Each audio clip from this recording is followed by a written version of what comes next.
강릉의 늦가을은 유난히 조용했다. 해질 무렵이면 바다에서 불어오는 바람이 소나무 숲 사이를 지나 마을 안까지 스며들었다. 윤서연은 그 바람소리에 귀를 기울이며 병원 뒷마당을 천천히 쓸고 있었다. 손에 든 빗자루는 오래되어 거칠었고 그녀의 손마디처럼 조용히 굳어 있었다. 지방병원의 미화원으로 일한 지 벌써 6년째였다. 이름을 바꾸고 주민등록을 정리하고 그 누구도 자신을 기억하지 않는 곳에 정착한 이후 서연은 단 하루도 자신의 진짜 이름을 입 밖에 낸 적이 없었다. 서연 씨, 퇴근 안 하세요? 뒤에서 들려오는 익숙한 목소리. 강민재였다. 병원의 종양내과 과장이자 그녀에게 유일하게 사람 대 사람으로 말을 걸어주는 의사였다. 이제 가요. 바람이 시원해서 좀 더 있고 싶었어요. 강릉 바다는 가을이 진짜죠. 서울에선 이런 바람 못 느껴요. 서연은 조용히 웃었다. 그 미소에 담긴 감정은 단순한 호의나 업무상의 예의가 아니었다. 그는 그녀가 숨기고 있던 조용한 외로움, 말하지 않아도 아는 어떤 고요한 슬픔을 천천히 알아채고 있었던 것이다. 민재는 잠시 서연을 바라보다가 입을 열었다. 혹시 윤서연 씨 맞죠? 그녀의 심장이 철렁 내려앉았다. 순간 빗자루를 쥔 손에 힘이 들어갔다. 누군가가, 그것도 이렇게 가까운 누군가가 자신의 과거를 알고 있다는 것. 그것은 공포였다. 그 이름 어디서 들으셨어요? 몇 달 전 골수 이식 관련 자료를 정리하다가 우연히 봤어요. 한 아이를 살린 기증자였더군요. 그런데 기록상 사라진 이름이기도 했어요. 병원 내부 시스템에 접근할 수 있었으니까요. 그 아이의 이름도 봤습니다. 한지훈. 그 이름을 듣는 순간 숨이 멎는 것 같았다. 한지훈. 그녀가 도망치던 날 이후 한 번도 부르지 못한 이름. 태어나고 7년 동안 그녀 품에서 자랐고 결국 지켜주지 못해 보육원으로 보내야만 했던 아들. 지훈이는 잘 지내나요? 민재는 고개를 끄덕였다. 지금은 서울대병원 소아암센터에서 일하고 있어요. 젊은 나이에 벌써 팀장이에요. 아마 당신을 닮아서겠죠. 서연은 아무 말도 하지 못했다. 너무 많은 말이 떠올랐지만 어떤 것도 이 순간의 벽을 넘을 수 없었다. 민재는 조심스럽게 말을 이었다. 그 아이가 당신 아들이란 건 바로 알아챘어요. 그 아이의 혈액형, 병력, 그리고 기록 속에 남겨진 한 장의 사진 덕분이죠. 당신이 찍힌 사진. 서연은 돌아서며 겨우 숨을 몰아쉬었다. 내가 그 아이를 살렸다고 해서 다시 다가갈 자격이 생기는 건 아니에요. 민재는 그녀의 말에 고개를 끄덕였다. 그래서 당신은 계속 숨어 있는 거군요. 아무것도 바라지 않고 아무에게도 보이지 않게. 그녀는 고개를 끄덕이며 말없이 빗자루를 다시 들었다. 바람은 여전히 불고 있었고 해는 소나무 너머로 지고 있었다. 서연 씨. 민재는 조용히 말했다. 당신이 그 아이를 위해 했던 일, 그리고 지금까지 살아온 삶. 그건 누구보다도 강한 용기예요. 부끄러워할 일이 아닙니다. 서연은 고개를 숙였다. 그리고 아주 작게, 거의 들리지 않게 대답했다. 그 아이에게 내가 엄마였다는 사실, 그냥 묻고 싶어요. 그 애가 평온하게 살아간다면 그걸로 됐어요. 그 말엔 분명한 결심이 담겨 있었다. 하지만 민재는 알고 있었다. 진실은 언젠가 문을 두드린다는 걸. 그날 밤 서연은 오래된 상자를 꺼냈다. 안에는 몇 장의 흑백 사진, 지훈의 유치원 때 그림, 그리고 병원에서 받은 골수 기증 확인서가 들어있었다. 서랍맨 아래에 있던 손때 묻은 편지 봉투 하나엔 이렇게 적혀 있었다. 언젠가 진실을 말해야 할 날이 온다면 이건 그 시작이 되어줄 거야. 서연은 그 편지를 가슴에 꼭 안았다. 그리고 처음으로 자신이 다시 마주하게 될 그 이름을 또박또박 입안에서 되뇌었다. 지훈아. 바람이 창문을 흔들며 지나갔다. 고요한 밤이었다. 그러나 그 밤 아주 작고 조용한 불꽃 하나가 가슴 깊숙이 피어나고 있었다. 서울의 봄은 아직 이른 꽃샘 추위에 잠겨 있었다. 한지훈은 바쁜 일정 속에서도 하루의 끝에는 어김없이 같은 길을 걸었다. 병원 본관을 빠져나와 영구동 뒷마당, 그리고 조용한 커피 자판기가 있는 그 벤치까지. 오늘도 그는 벤치에 앉아 종이컵을 손에 쥐고 있었다. 마신다는 핑계로 숨을 고르고 생각의 조각을 천천히 맞춰가는 시간이었다. 지난달 이름 모를 이에게서 도착한 편지는 그의 평온한 일상을 산산이 부수었다. 당신은 혼자가 아니었습니다. 그 아이가 당신이었다는 걸 알았을 때 나는 다시 살아야겠다고 생각했습니다. 그 편지는 익명으로 왔다. 하지만 거기에 담긴 세밀한 감정과 사실은 누군가가 오랫동안 그를 지켜보고 있었음을 말해주고 있었다. 윤서연이라는 이름은 병원 기증자 명단 속에서도 어딘가 이상하게 낯익었다. 그는 자신도 모르게 병원 기록에 접근했고 일부는 비공개 처리돼 있었다. 이상한 예감이 들었다. 며칠 뒤 그는 간호과장에게 조심스럽게 물었다. 6년 전 강릉병원에 계셨던 분 중에 윤서연이라는 분을 아세요? 간호과장은 고개를 갸웃했다. 청소하시는 분 중에 그 이름으로 일하신 분이 있었어요. 조용하고 참 성실했던 분이죠. 왜요? 그분, 혹시 지금 어디에 계신지 아세요? 그분은 얼마 전부터 병원 그만두셨다고 들었어요. 정확히는 모르지만 수도권 쪽으로 옮기신다는 얘기를 얼핏. 왜요? 무슨 일 있나요? 지우는 고개를 저었지만 머릿속은 점점 복잡해지고 있었다. 강릉의 밤은 빠르게 어두워졌다. 서연은 작은 방 안에서 무릎 담요를 덮고 앉아 있었다. 손에는 민재가 생전에 남긴 메모장이 놓여 있었다. 지훈이에게 진실을 말해야 해요. 이건 당신만이 할 수 있어요. 그는 그렇게 말했고 그렇게 떠났다. 그녀는 편지를 다시 꺼내 들었다. 아직 붙이지 못한 상태 그대로였다. 편지 속에는 그의 출생부터 도망친 이유 그리고 골수 이시까지 진심을 담아 써내려갔지만 막상 붙이려 하니 발이 떨어지지 않았다. 지훈이가 이걸 받아들이지 못하면 어쩌지? 나를 원망하면, 다시 나를 지우고 싶어하면.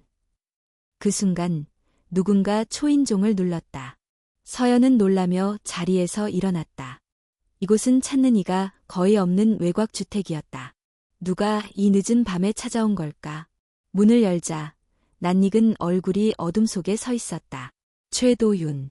시간은 그를 많이 바꿔놓았지만 눈빛은 여전히 날카롭고 거칠었다. 오랜만이야, 서연.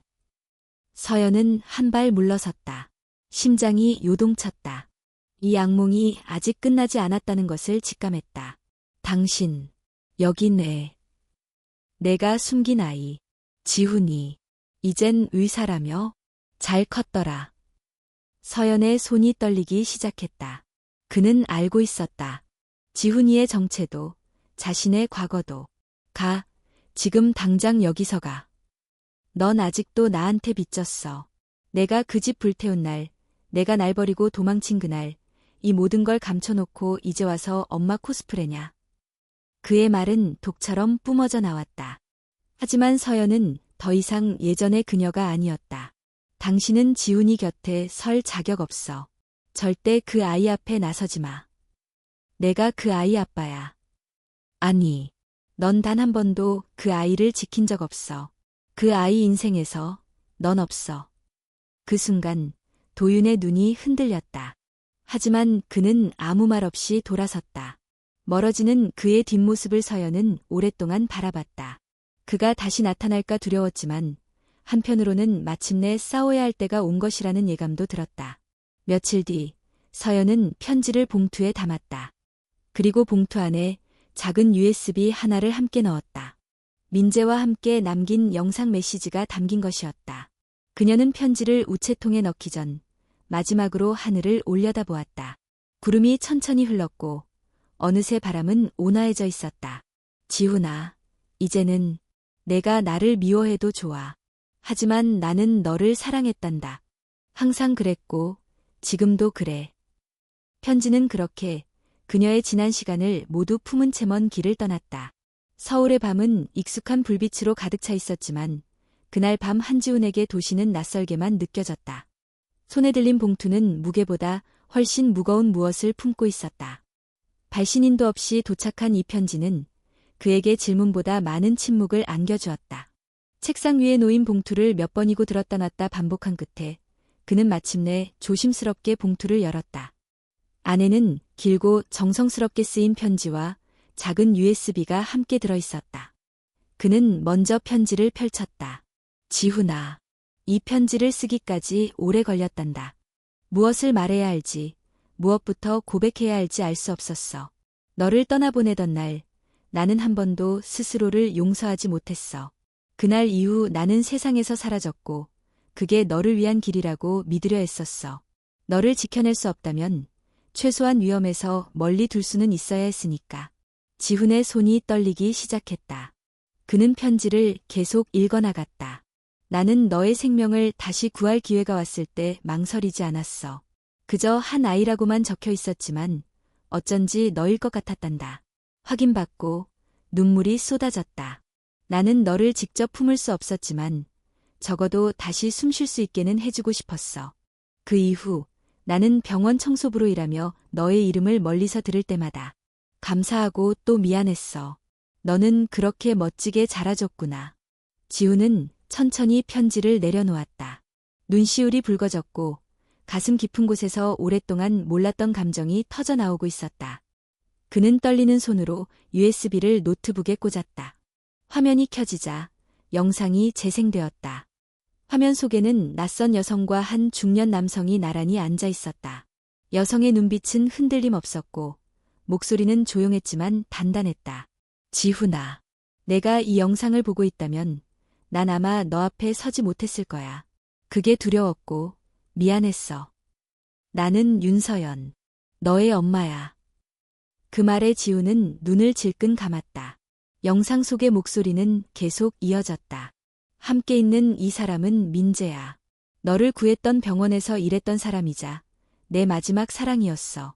내가 살아있다는 사실 하나로 나도 살아갈 수 있었단다. 남성, 즉 민재가 조용히 말했다. 지훈아, 내 엄마는 누구보다 용감했어. 삶의 가장 어두운 곳에서도 너를 잊지 않았고 너를 위해 침묵을 선택했단다. 나는 그걸 곁에서 지켜봤어. 영상은 점점 잔잔하게 흐르다가 마무리되었다. 널 다시 만나게 되는 날이 온다면 난 아무것도 바라지 않을 거야. 그저 살아있어줘서 고맙다고 말하고 싶단다. 영상이 끝났을 때 지훈은 한참을 움직이지 못했다. 머릿속은 텅 비었고 가슴만 가득 차 있었다. 며칠 후 지훈은 진료를 마친 뒤 병원 옥상으로 올라갔다. 도시의 불빛이 아래로 펼쳐졌지만 그는 어디에도 시선을 두지 못했다. 엄마. 입 밖으로 처음 나와 본 단어였다. 너무 오래 가둬두었던 말이었다. 그는 수화기를 들고 발신번호가 남지 않는 공중전화로 전화를 걸었다. 여보세요? 낯선 여성이 받았다. 윤서연 씨 계신가요? 잠시 정적이 흘렀다. 그리고 그녀의 목소리가 들렸다. 지훈이니? 그 순간 지훈의 가슴은 무너져 내렸다. 그래요. 나예요. 전화 너머에 그녀는 울고 있었다. 그러나 그 울음은 후회도 죄책감도 아닌 오래 기다렸던 아이의 목소리를 처음 듣는 어머니의 울음이었다. 만나고 싶어요. 지훈은 말했다. 당신이 어떤 사람인지 알고 싶어요. 엄마라고 불러도 되는 사람인지 내가 직접 보고 듣고 느끼고 싶어요. 서연은 아무 말 없이 눈물을 삼켰다. 그리고 조용히 대답했다. 기다릴게, 지훈아. 그 통화는 오랜 침묵의 끝이었다. 그리고 마침내 진실이 닿기 시작한 순간이었다. 서울역 플랫폼, 오후 2시 사람들의 분주한 발걸음 사이로 한지훈은 정지된 사람처럼 서 있었다. 기차 도착 예정 시각이 다가오자 그의 심장은 점점 더 빠르게 뛰었다. 지금이라도 돌아설까.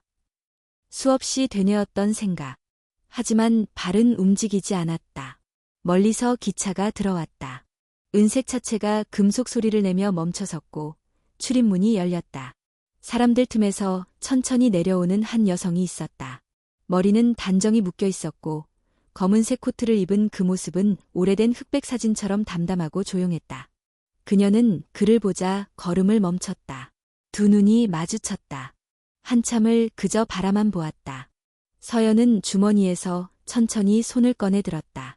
마치 무언가를 보여주듯 오래된 사진 한 장을 내밀었다.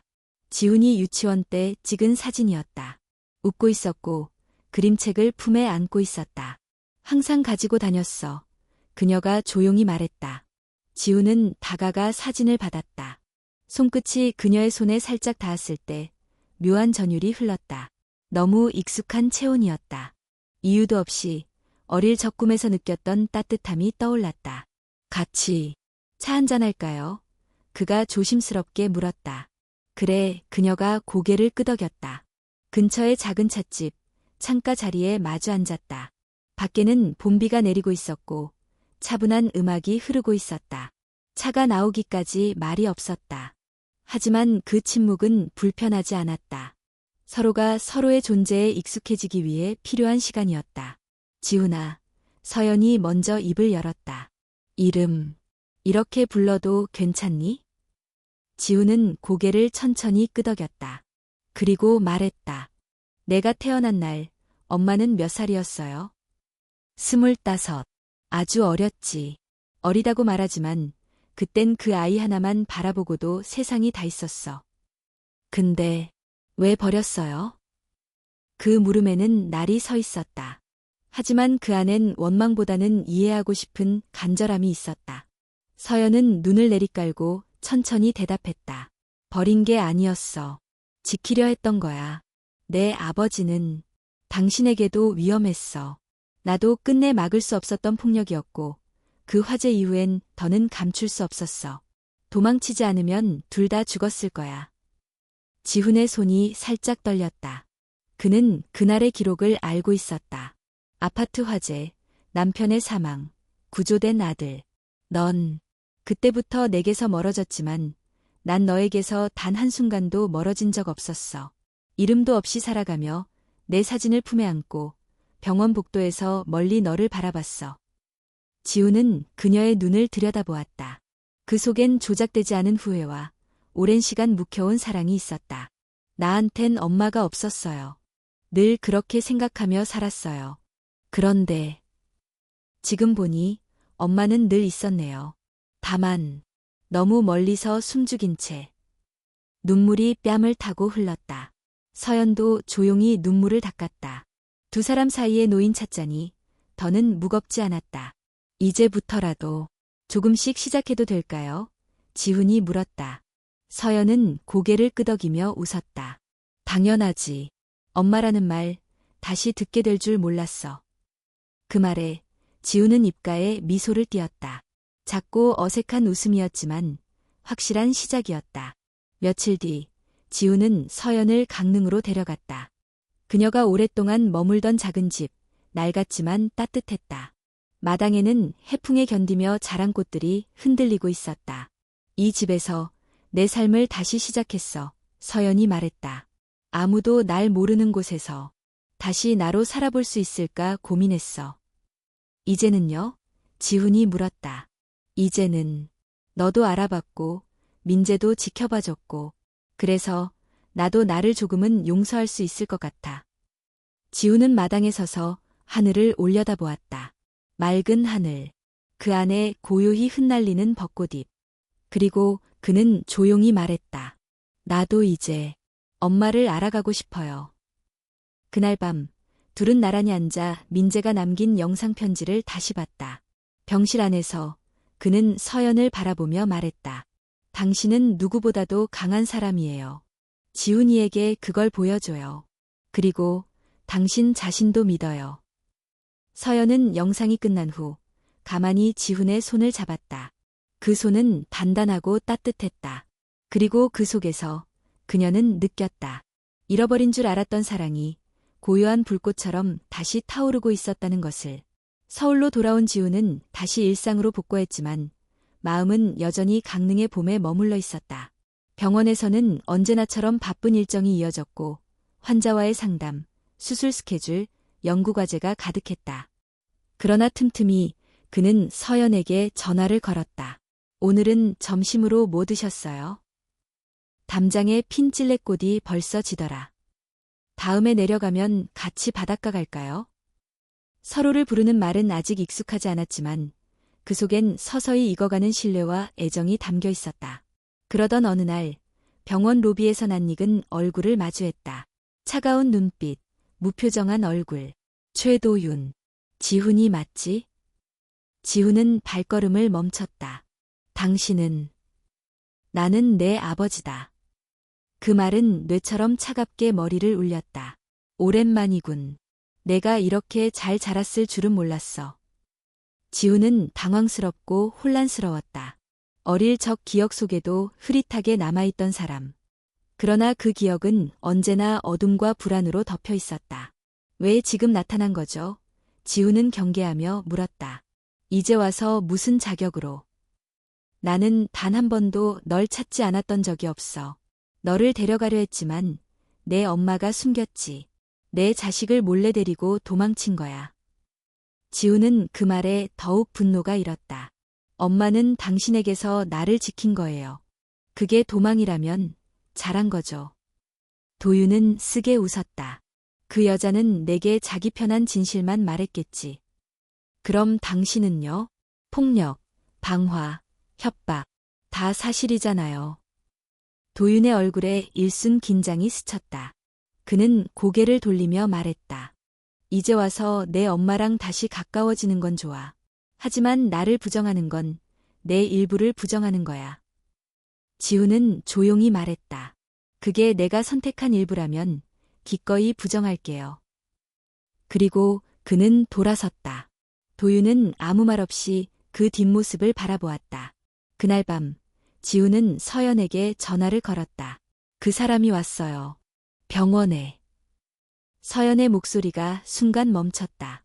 뭐라고 했니? 아버지라고 했어요. 하지만 난 그런 기억보다 엄마가 해준 밥 한 끼가 더 기억에 남아요. 서연은 고개를 떨궜다. 그 사람이 너에게 해를 끼칠까봐 두려워. 엄마, 이제는 내가 지킬 수 있어요. 지훈의 말에 서연은 처음으로 안도감을 느꼈다. 자신이 버텨낸 시간을 아들이 이해하고 있다는 것, 그것은 과거의 상처를 지워주는 따뜻한 손길이었다. 며칠 후, 지훈은 민재가 생전에 남긴 유품이 정리되었다는 소식을 들었다. 서연과 함께 병원 기록 보관소로 향했다. 직원은 조심스럽게 상자 하나를 꺼내주었다. 안에는 책, 사진, 그리고 편지 한 통이 들어있었다. 편지 겉봉엔 이렇게 적혀 있었다. 지훈에게 때가 되면 읽어주길. 서연은 고개를 끄덕이며 편지를 지훈에게 건넸다. 지훈은 편지를 조심스럽게 열었다. 지훈아, 너를 직접 만난 적은 없지만 내가 어떤 사람인지 알고 있어. 너의 눈, 걸음, 말투, 모두 엄마를 닮았단다. 나는 그 사람을 사랑했고, 그래서 너도 나처럼 사랑할 수밖에 없었어. 너의 어머니는 삶을 걸고 널 지켜낸 사람이야. 그녀가 죄책감과 고통 속에 묻힌 그 시간을 이제 내가 빛으로 이끌어주길 바란다. 아버지가 꼭 피를 나눈 존재여야만 하는 건 아니란다. 사랑을 건넨 시간이, 함께한 눈물이 너를 키운 사람을 결정해. 나는 잠시 곁에 있었지만 내가 살아있고 웃는다면 그걸로 충분해. 그리고 너에게 마지막 부탁이 있어. 내 어머니가 자신을 미워하지 않게 도와줘. 편지는 그 말로 끝났다. 지훈은 편지를 접으며 눈을 감았다. 그리고 조용히 속삭였다. 고맙습니다. 아저씨. 그 순간 그는 비로소 아버지를 잃은 아이가 아닌 사랑을 받은 아들로서 다시 서 있었다. 며칠 후 지훈은 서연을 서울로 초대했다. 작은 전시회를 준비하고 있었다. 그 주제는 살아낸 사람들이었다. 사진, 손글씨, 편지, 그리고 민재의 일기 일부를 공개하는 자리. 그 속에는 서연이 적어내려간 글고도 포함되어 있었다. 나는 사라진 사람이 아니다. 살아남은 사람이다. 그날 많은 이들이 조용히 눈물을 흘렸다. 그리고 그 자리에 서연과 지훈은 나란히 앉아 있었다. 두 손이 맞닿아 있었고 그 사이에 불꽃 하나가 조용히 타올랐다. 그것은 분노도 절망도 아닌 오래된 용서에서 피어오른 사랑의 불꽃이었다. 서울의 여름은 유난히 무더웠다. 장마가 시작되기 직전 숨이 막히는 더위와 함께 도시 전체가 축축한 숨결에 잠겨 있었다. 그 가운데서도 윤서연은 매일 아침 6시에 일어나 차를 다리고 작은 정원을 가꿨다. 지훈이 마련해준 서울 변두리의 조용한 빌라. 꽃이 피고 바람이 머무는 정원 한쪽에 놓인 벤치는 그녀의 새로운 쉼터였다. 그녀는 문득 민재가 말하던 기억을 떠올렸다. 삶이란 건 불이 아니라 잎이야. 조용히 흔들리다가 어느 날 툭 떨어져도 다시 올라올 줄 아는. 그 말처럼 서연은 지난 삶의 고비마다 스스로를 일으켜왔다. 지금의 평온도 그렇게 힘겹게 얻은 것이었다. 지훈은 매주 토요일이면 집에 들렀다. 병원 일로 지칠 때면 어김없이 이곳에서 쉬었다. 서연은 아들을 위해 된장찌개를 끓이고 잡곡밥을 안쳤다. 이번 주엔 어땠니? 수술이 2건 있었어요. 하나는 아이였는데 조금 힘들었어요. 그래도 잘 해냈겠지. 넌 늘 그랬으니까. 지훈은 말없이 고개를 끄덕였다. 그리고 조심스럽게 말했다. 엄마, 혹시 민재 아저씨와 마지막으로 나눈 이야기 중에 제가 알아야 할 게 있을까요? 서연은 숟가락을 내려놓았다. 그리고 잠시 창밖을 바라보다 대답했다. 그 사람은 항상 말했어. 지훈이는 자기 길을 스스로 선택할 줄 아는 아이라고. 나보다도 내 마음을 더 빨리 이해해주던 사람이었지. 지훈은 고개를 숙였다. 어떤 길로 가야 할지 가끔 모르겠어요. 엄마랑 다시 만나서 좋았지만 그럼에도 제 안엔 아직 공백이 있어요. 민재 아저씨가 남긴 자리도 그렇고 아버지라는 사람과의 기억도. 서연은 조용히 지훈의 손등을 감쌌다. 공백이 있다고 해서 내가 덜한 사람이 되는 건 아니야. 그 빈 곳에 무엇을 채울지는 너의 몫이야. 그 말은 위로가 아닌 하나의 제안처럼 들렸다. 며칠 후 서연은 강릉에서 연락을 받았다. 오래전에 지냈던 작은 교회에서 연락이 온 것이다. 그곳은 그녀가 가장 힘들었던 시기에 몸을 숨기던 곳이기도 했다.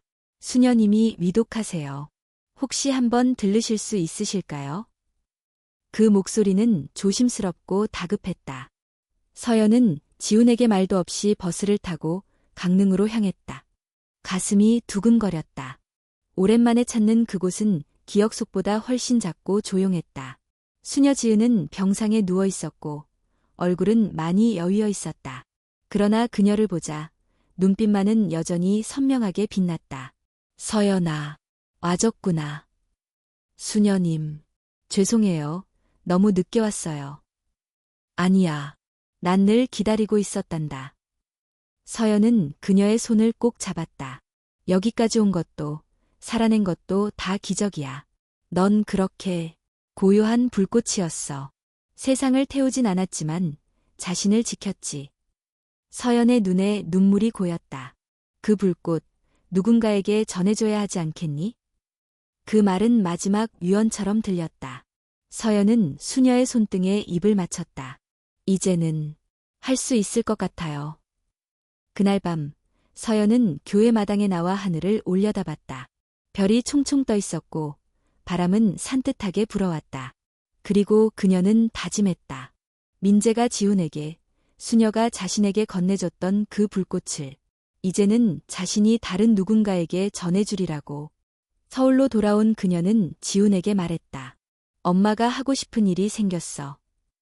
지훈은 놀라며 그녀를 바라봤다. 쉼터를 만들고 싶어. 나처럼 도망쳤던 사람들, 말할 곳 없는 사람들, 그런 사람들이 쉬어갈 수 있는 공간을 만들고 싶어. 지훈은 말없이 고개를 끄덕였다. 그리고 말했다. 그거 민재 아저씨도 원하셨을 거예요. 그래. 나도 이제야 그 말을 믿게 됐어. 며칠 뒤 서연은 첫 번째 회의에 참석했다. 지역 여성센터의 도움을 받아 가정폭력 피해자들을 위한 공동주택 프로젝트에 참여하게 된 것이다. 회의가 끝나고 한 젊은 여성이 조심스럽게 다가왔다. 혹시 예전에 강릉 쉼터에 계셨던 윤서연 씨 맞으세요? 서연은 깜짝 놀라며 고개를 들었다. 저 어릴 때 거기 있었어요. 이름은 윤하예요. 그때 언니가 제게 슬리퍼를 만들어주셨죠. 아직도 기억나요. 서연은 그 말을 듣고 눈이 붉어졌다. 세상 어딘가에서 이어져 온 인연이 이렇게 다시 닿는 순간이었다. 그리고 그녀는 확신했다. 자신이 걸어온 고요한 길이 결코 혼자가 아니었다는 것을. 서울 도봉구 한복판, 오래된 주택가 골목 끝자락. 폐가로 방치되었던 건물이 새롭게 단장되고 있었다. 하얀 페인트가 덧칠된 담장, 따뜻한 나무 간판, 그리고 창문 안으로 보이는 아기자기한 조명들. 간판에는 이렇게 적혀 있었다. 고요한 집, 따뜻한 일시정지의 공간. 서연은 그 앞에 서서 조용히 숨을 내쉬었다. 수녀 지은의 장례 이후 그녀는 민재와 나눴던 이야기를 마음속 깊이 되새겼다. 이곳은 그 이야기의 연장선이었다. 단지 쉼터라는 단어만으로는 담을 수 없는 무언가. 머물 수 있고 아무 말도 하지 않아도 이해받는 공간. 그게 그녀가 만들고 싶었던 고요한 집이었다. 준공식 날, 서연은 입구에서 사람들을 맞았다. 별다른 홍보 없이 아름아름 찾아온 손님들, 지역 사회복지사들, 지훈의 친구 의사들, 그리고 조용히 찾아온 몇몇 언론사 기자들까지. 지훈은 옆에서 묵묵히 도왔다. 그녀가 낯선 사람들 앞에 서는 게 여전히 익숙하지 않다는 걸 알았기에 그는 굳이 마이크를 잡지 않았다. 하지만 서연은 마침내 단상에 올랐다. 안녕하세요. 저는 윤서연입니다. 처음으로 그녀는 스스로의 이름을 이토록 또렷하게 말했다. 이곳은 제가 지나온 길 끝에서 다시 돌아와 마주한 시작입니다. 누군가에겐 작은 방 하나, 누군가에겐 인생의 갈림길일 수 있는 곳, 이 공간이 여러분께 잠시 숨을 고를 수 있는 고요한 불꽃이 되길 바랍니다. 박수는 조용했지만 오래 이어졌다. 서연은 그 소리에 묘한 평안을 느꼈다. 며칠 뒤 첫 입소자가 도착했다. 이름은 김은아. 31살 이혼을 앞두고 3살배기 아이와 함께 잠시 머물 곳을 찾고 있었다. 은하는 처음 며칠간 말을 거의 하지 않았다. 방에서 나오지 않고 아이에게조차 웃지 않았다. 서연은 조용히 아침밥을 챙겨 두문 앞에 놓아두었다. 그렇게 일주일이 지났을 때 은하는 조심스럽게 거실로 나왔다. 죄송해요. 너무 무례했죠. 서연은 웃으며 고개를 저었다. 괜찮아요. 여긴 누구도 서두르지 않아도 되는 곳이에요. 은하는 눈물을 흘렸다. 그리고 아이를 품에 안았다. 그 장면을 바라보며 서연은 문득 오래전 자신을 떠올렸다. 도망치듯 지훈을 맡기고 병원 청소를 하던 어느 날 자신도 누군가의 말없는 이해에 울었던 기억. 그날 이후 은하는 조금씩 일상으로 나왔다. 아이와 함께 손수건을 개고 저녁엔 함께 국을 끓였다. 선생님이 만든 이곳, 저 같은 사람한테 정말 필요했어요. 그런 말 들으려고 만든 게 아닌데 고맙네요. 서연은 그 말이 민재에게도 전해지길 바랐다. 그리고 마음속으로 속삭였다. 당신이 맞았어요. 이건 나만의 이야기가 아니었어요.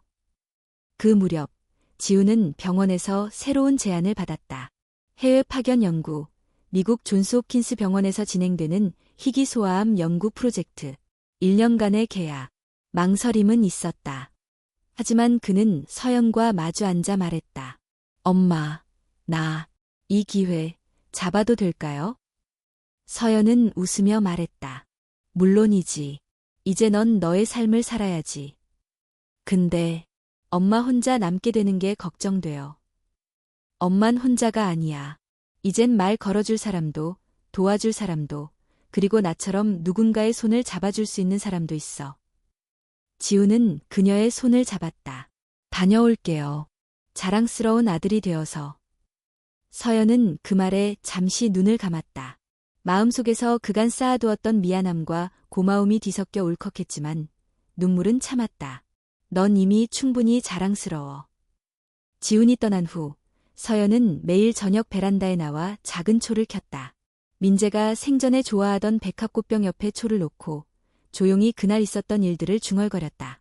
오늘은 은하 씨가 웃었어요. 아이 이름은 수빈이래요. 4살인데 말을 너무 예쁘게 해요. 가끔 당신 생각나요. 이곳에서 함께 마당 정리하면 어땠을까 싶기도 하고. 그 고백은 더 이상 아프지 않았다. 대신 따뜻했다. 마치 누군가 여전히 곁에 있다는 확신처럼. 어느 일요일, 서연은 고요한 집마당에 작은 행사를 열었다. 입소자들이 정원을 가꾸며 수확한 채소를 가지고 만든 요리를 나누는 자리. 그 자리엔 은하도, 다른 보호자들도, 아이들도 함께했다. 작은 나무 테이블 위에 놓인 음식들, 따뜻한 웃음들, 그리고 고요하게 흐르는 음악. 그 모든 풍경을 서연은 가만히 눈에 담았다. 그리고 생각했다. 이 순간이 자신이 살아온 날들 중 가장 조용하지만 확실한 축복이라는 것을.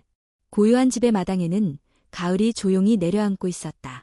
해가 짧아진 만큼 아침이 더 선명하게 느껴졌다. 서연은 여느 날처럼 새벽 5시에 일어나 마당을 둘러보고 텃밭의 상태를 확인했다. 무르익은 토마토, 가지, 그리고 노랗게 물든 잎들 사이로 계절이 흐르고 있었다.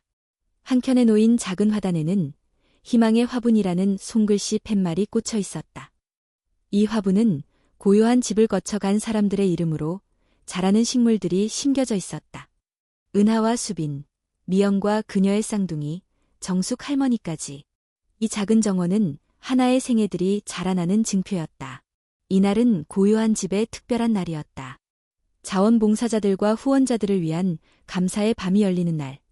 서연은 은하와 함께 손수 음식을 준비했다. 된장버섯 전골, 감자전, 계피차까지. 손이 바쁘게 움직이면서도 두 사람의 얼굴에는 미소가 끊이지 않았다. 선생님, 정말 여기서 이렇게 지내게 될 줄 몰랐어요. 이젠 선생님 말고 그냥 서연 언니라고 불러도 돼. 언니. 그 부름에 은하의 눈가가 붉어졌다. 그녀는 더 이상 보호받아야 할 약한 존재가 아니었다.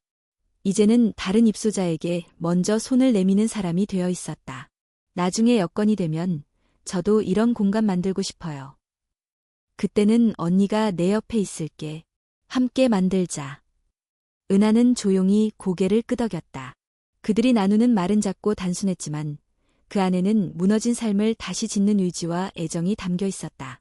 그날 저녁, 마당에는 은은한 조명이 켜지고 사람들이 하나둘씩 모여들었다. 담요를 어깨에 두른 아이들, 수줍게 인사하는 봉사자들, 그리고 멀리서 온 후원자들까지. 서연은 단상 앞에 섰다. 익숙하지 않은 자리에 서는 것이었지만 이제는 두렵지 않았다. 여러분, 이 자리에 함께 해주셔서 감사합니다. 조용한 박수가 흘렀다. 처음 이 집을 만들 때 저는 그저 조용히 머물 수 있는 곳이면 좋겠다고 생각했습니다. 그런데 여러분이 함께하면서 이 집은 머무는 곳이 아니라 함께 자라는 곳이 되었습니다. 어떤 분은 말합니다. 고요한 불꽃은 아무것도 태우지 못한다고요. 하지만 저는 이렇게 대답하고 싶습니다. 고요한 불꽃은 꺼지지 않고 끝까지 남아있는 불입니다. 우리의 손을 덮이고 마음을 녹이는 불입니다. 그 말이 끝나자 사람들이 천천히 일어나 박수를 보냈다. 누군가는 눈물을 닦았고 누군가는 조용히 손을 모았다. 행사가 끝난 뒤 서연은 혼자 마당에 앉았다. 밤하늘은 유난히 맑았고 별빛이 도란도란 내려앉고 있었다. 그 옆에 민재가 앉아있는 듯한 착각이 들었다. 여보, 당신이 말했던 거 기억나요? 우리가 지핀 불은 언젠가 누군가를 따뜻하게 해줄 거야. 당신 말이 맞았어요. 그녀는 조용히 눈을 감았다. 그날의 장면들이 흘러갔다. 병원 뒷마당, 민재의 손, 지훈의 울먹이던 얼굴, 수녀 지은의 목소리, 그리고 수빈의 웃음소리까지. 그 모든 것들이 어두운 밤에 빛나는 불꽃처럼 가슴속에 남아있었다. 몇 주 후, 미국에서 지훈의 편지가 도착했다. 손글씨로 정성스럽게 써내려간 긴 편지. 엄마, 여긴 이제 완연한 가을이에요. 나무들이 붉게 물들고 병원 정원에선 아이들이 낙엽을 던지며 웃고 있어요. 그걸 보면서 엄마 생각이 났어요. 엄마가 나를 위해 낙엽 속에서 살아남아줬다는 거요. 여기서 많은 걸 배우고 있어요. 의학적인 지식도, 인간에 대한 이해도. 그런데 무엇보다 중요한 건 사람은 마음으로 살아간다는 사실을 알게 됐다는 거예요. 그리고 나는 엄마처럼 살고 싶어졌어요. 누군가를 위해 불을 지피는 사람. 편지 끝엔 사진 한 장이 들어있었다. 지훈이 아이들과 함께 환하게 웃고 있는 사진. 그 옆엔 자그마한 글씨로 이렇게 적혀 있었다. 여긴 지금 고요한 불꽃이 자라고 있어요. 그날 밤, 서연은 집 앞 화단에 새로운 팻말을 하나 더 세웠다. 지훈의 자리, 사랑이 머문 시간. 그리고 그 밑에 작은 등불을 하나 켰다. 약하고 흔들리는 불빛. 하지만 누구보다 오래, 끝까지 버텨줄 것 같은 불. 그 불 앞에서 서연은 조용히 속삭였다. 내가 살아낸 시간들이 누군가의 희망이 될 수 있다면 그걸로 충분해. 그녀의 목소리는 바람에 실려 멀리 퍼져나갔다. 그 밤, 고요한 집에는 따뜻한 불꽃들이 하나둘 다시 피어오르고 있었다. 늦가을, 고요한 집 앞마당에는 국화꽃이 활짝 피어 있었다. 노란 꽃잎은 바람에 흔들리며 살아있는 듯했고 마치 이곳을 거쳐간 사람들의 이야기를 조용히 대신 전하는 것 같았다. 서연은 국화를 정성스레 다듬으며 혼잣말을 중얼거렸다. 이 꽃이 피는 계절이 되면 그날이 생각나. 그녀가 말한 그날은 바로 민재가 병을 앓았던 날이었다. 그날 이후 모든 것이 바뀌었고 지금 이곳에서 그녀는 또 다른 시작을 살아가고 있었다. 은하는 고요한 집의 새로운 입소자와 함께 차를 나누고 있었다. 이번에 들어온 사람은 25살 정소은. 어린 나이에 가정을 꾸렸지만 남편의 폭력으로 도망쳐 이곳에 도착했다. 처음에는 눈을 마주치는 것조차 힘들어하던 그녀는 며칠 만에 은하의 손을 붙잡고 울음을 터뜨렸다. 도망쳤다는 죄책감보다 내 아이를 지키지 못한 게 더 미안했어요. 은하는 조용히 고개를 끄덕였다. 자신도 그 마음을 잘 알았기 때문이다. 여기선 괜찮아. 숨 쉴 수 있어. 누구도 널 함부로 판단하지 않아. 소은은 고개를 떨구며 다시 말했다. 선생님처럼. 저도 언젠가 누군가에게 그런 말을 해줄 수 있을까요? 그럴 수 있어. 내가 이렇게 살아낸 것만으로도 이미 누군가에겐 용기가 될 거야. 서연은 그 광경을 멀리서 지켜보며 민재의 말이 다시 떠올랐다. 서연 씨, 우리는 결국 서로를 통해 살아가는 사람들이에요. 당신이 손 내민 만큼 누군가도 또다시 손을 내밀게 될 거예요.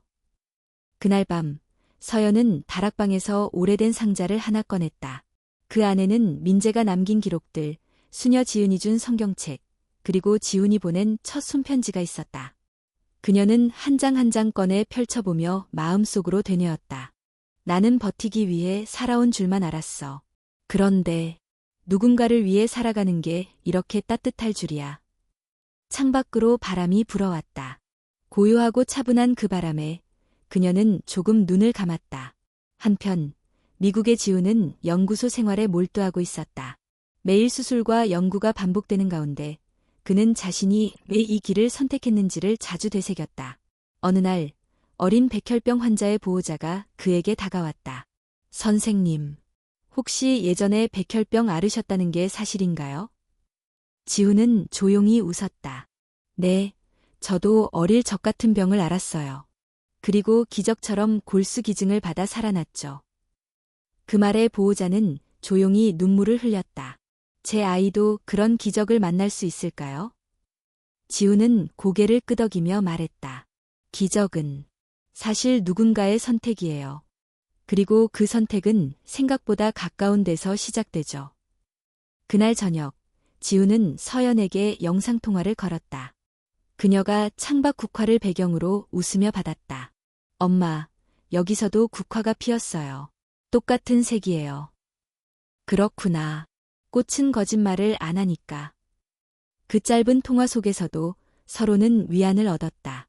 거리는 멀었지만 마음은 언제나 가장 가까운 곳에 있었다. 며칠 후 고요한 집엔 뜻밖의 손님이 찾아왔다.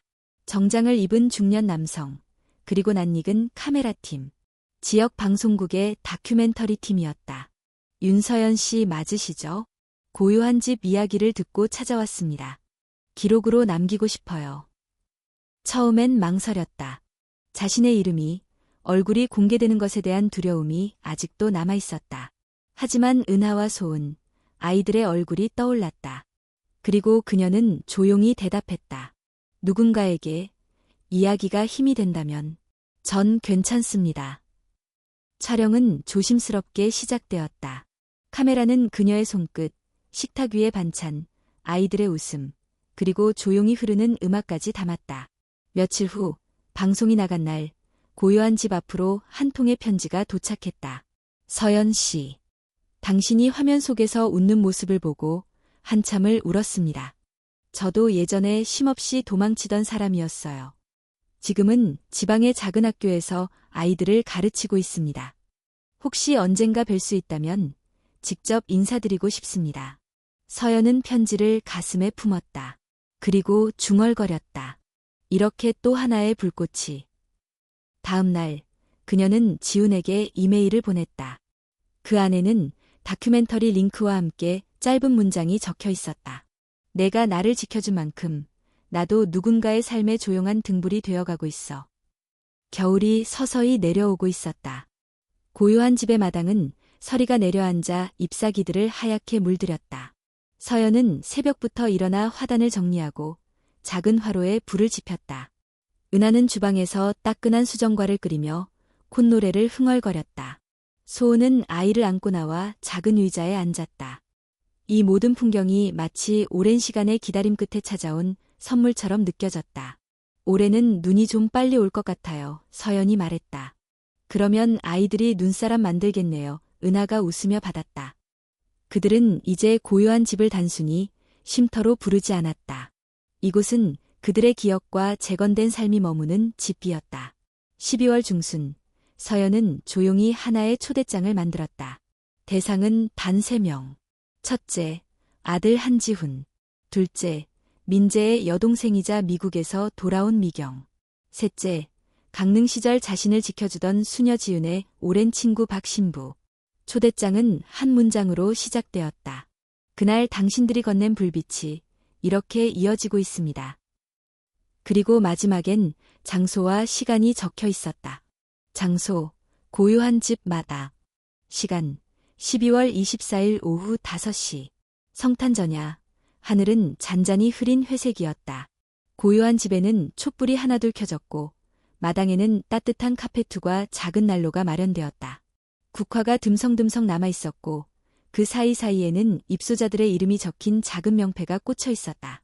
해가 저물기 시작할 무렵 첫 손님이 도착했다. 지훈이었다. 길게 자란 머리, 더 깊어진 눈매. 서연은 아들이 다가오는 모습을 보고 조용히 미소 지었다. 엄마, 나왔어요. 잘 왔다, 지훈아. 그 말에 담긴 것은 한 해 동안 담아두었던 그리움과 자부심이었다. 그 뒤를 이어 민재의 여동생 미경이 도착했다. 그녀는 서연을 보자 울음을 참지 못했다. 오빠가 살아있었다면 정말 자랑스러워했을 거예요. 서연은 그녀를 꼭 안았다. 오빠는 언제나 옆에 있어요. 우리가 이렇게 살아가는 한. 그리고 마지막으로 박신부가 도착했다. 그는 서연의 손을 꼭 잡으며 말했다. 수녀님이 말씀하셨어요. 서연 씨는 반드시 누군가의 길이 될 거라고. 그날 밤 작은 축복식이 진행되었다. 지훈은 직접 연설을 준비했다. 이곳은 더 이상 도망쳐온 이들의 마지막 장소가 아닙니다. 오히려 다시 시작하는 이들의 첫 번째 집입니다. 그의 말에 모두가 고개를 끄덕였다. 은하가 아이의 손을 잡고 걸어 나왔다. 처음 이곳에 왔을 때 전말이 없었어요. 그런데 지금은 누군가의 이야기를 들을 수 있고 또 제 이야기를 들려줄 수 있게 됐어요. 그녀의 말에 조용한 박수가 이어졌다. 서연은 촛불 앞에 섰다. 고요한 불꽃은 세상을 태우지 않습니다. 하지만 가장 차가운 밤을 밝혀줄 수 있습니다. 그녀는 촛불을 들고 작은 정원 한가운데로 걸어갔다. 그리고 촛불을 한 줄로 이어 세웠다. 이 촛불은 우리 각자의 이야기입니다. 이 불빛은 당신의 상처에서 시작된 것이고 당신의 용기로 이어졌습니다. 그 밤 눈이 내리기 시작했다. 서연은 하늘을 올려다보며 조용히 속삭였다. 민재 씨, 우리 아이가 이렇게 컸어요. 그리고 나도 많이 변했죠. 당신이 남긴 사랑으로. 지훈은 그녀 옆에 조용히 섰다. 그리고 손에 작은 패키지를 건넸다.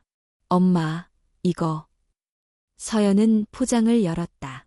안에는 윤서연이라는 이름이 적힌 명함 수첩과 함께 고요한 불꽃재단 설립 인가증이 들어있었다. 이젠 이 집이 전국으로 퍼질 수 있게 돕고 싶어요. 서연은 아무 말 없이 그 서류를 가슴에 안았다. 이것은 끝이 아니라 시작이었다. 몇 달 후 고요한 집의 한쪽 벽에는 새로운 문구가 새겨졌다. 살아낸다는 것 그 자체로 충분합니다. 그리고 그 아래에는 작은 명패 하나가 추가되었다. 김민재, 조용한 불꽃을 지핀 사람. 이야기는 그렇게 끝났지만 고요한 불꽃은 지금도 어딘가에서 누군가를 데우고 있다. 그 불은 화려하지 않지만 꺼지지 않는다. 그 불은 거세지 않지만 가장 긴 겨울을 버티게 한다. 그리고 그 불은 지금 이 글을 읽는 당신의 가슴에도 분명히 깃들어 있다.